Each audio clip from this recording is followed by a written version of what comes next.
So I think that the microsphere story was a cover story for to say it was thermite, and they did this as well with the fires, because another of the effects that John Hutchison observes in his experiments is these weird fires.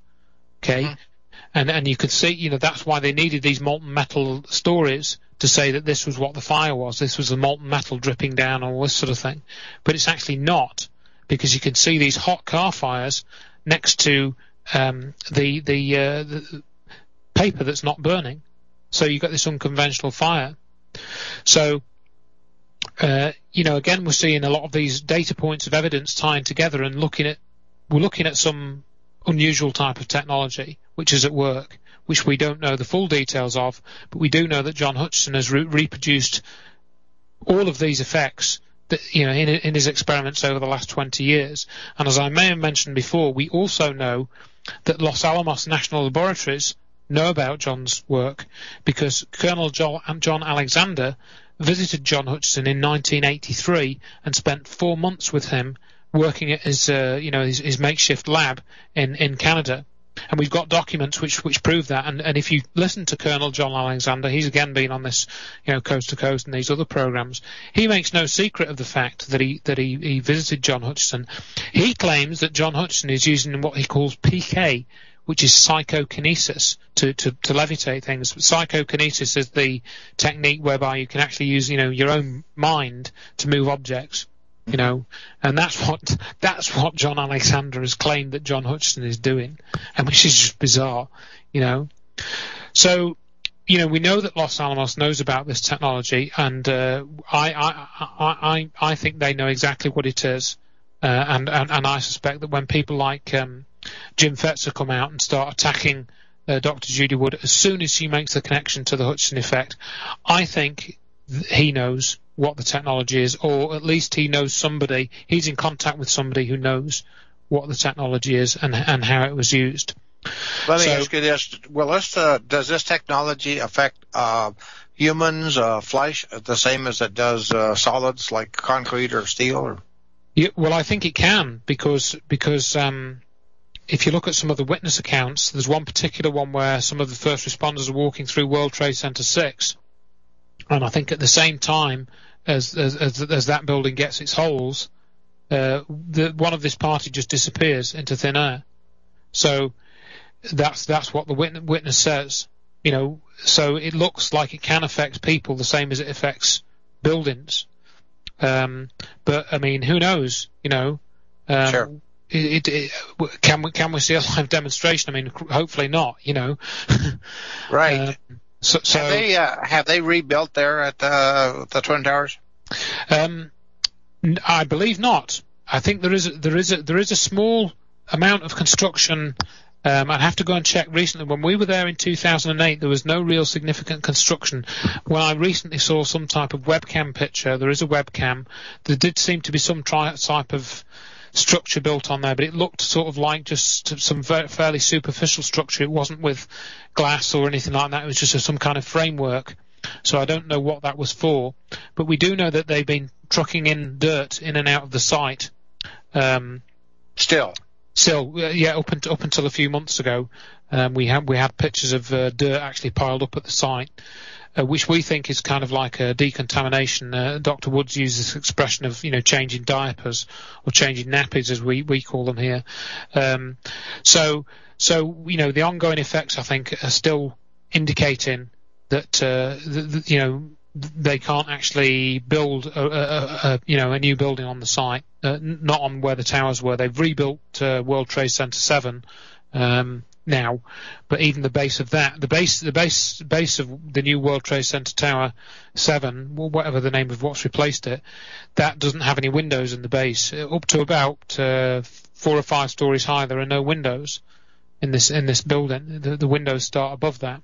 Do you have a comment on the magnetic changes that we saw in Alaska and other? Well, yeah, because that's another signature of some type of energy effect.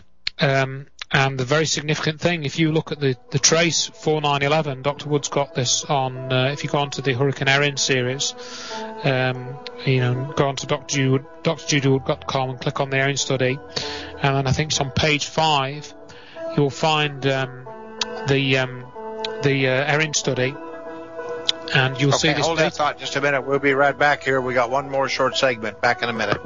Okay, we're back here, and we only have about 3 minutes or so here to closing. I got 2 callers, and I just give you.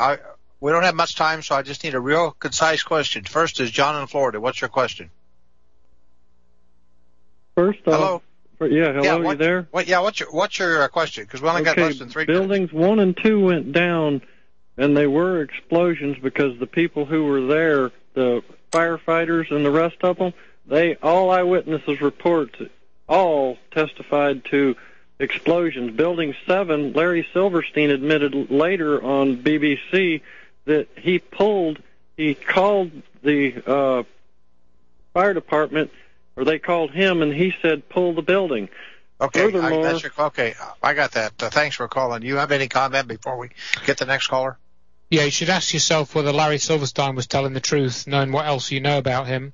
I think as the towers actually came down, you probably won't have heard any explosions. Before the towers came down, yes, witnesses did hear explosions. An explosion doesn't equal a bomb. If you put an egg in a microwave oven and heat it up, it will explode, but it's not a bomb. The technology which was at work was weakening the metal. If there were any pressurized tanks which had metal, which were made of metal, such as fire extinguishers, these would have exploded because the structure was compromised. Indeed, firefighters reported explosions of Scott packs on the fire trucks outside the building. So again, the evidence for explosions, I think, is perhaps not what people assume it is. But it won't. Regardless, it won't explain what happened. We got one more caller. Quick question, Jeff in Chicago. You got a quick question because we got just less than 2 minutes. Sure. Hey, Mr. Johnson, thank you so much. Listen, you and Ralph, thank you also. You asked why aren't people filing lawsuits where they are individually. I am willing and able to be one of the Chicagoans and one of the Illinoisans that want to file these lawsuits, injunctions. We need to get the word out and file actually lawsuits. I'm a 9/11 truth candidate for public office. You asked why people don't want to look at the no plane issue. There was no fuselage found at the towers. There was no fuselage found at the towers. There were no pancake floors.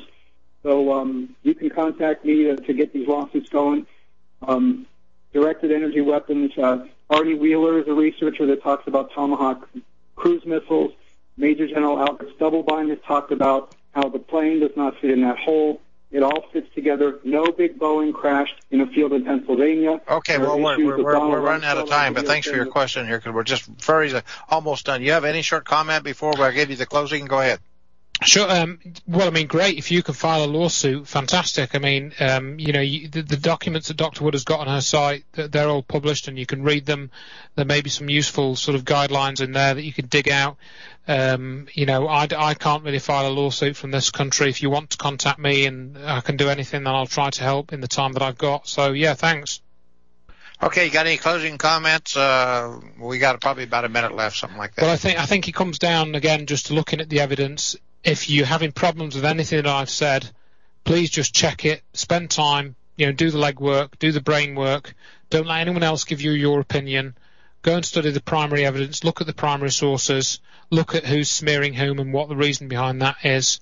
What's your web page? The website that I have is called checktheevidence, which is all one word.com. You just Google check the evidence and you'll find it. You can put my name in if you want. And the Thermite blog is 911 digits, thermite free, all one word, .blogspot.com. That'll give you all the links to all the thermite stuff. It should enable you to deprogram yourself from thermite if you've been programmed with it. And then there's Dr. Judy Wood, all one word.com, right? Yep, that's got the biggest volume of information on there in terms of the photographic evidence, links to some of the videos and some of the witness testimony to back all this up. And I think, when Dr. Wood's book comes out, you're going to find a stack of evidence which is as high as the Twin Towers themselves were.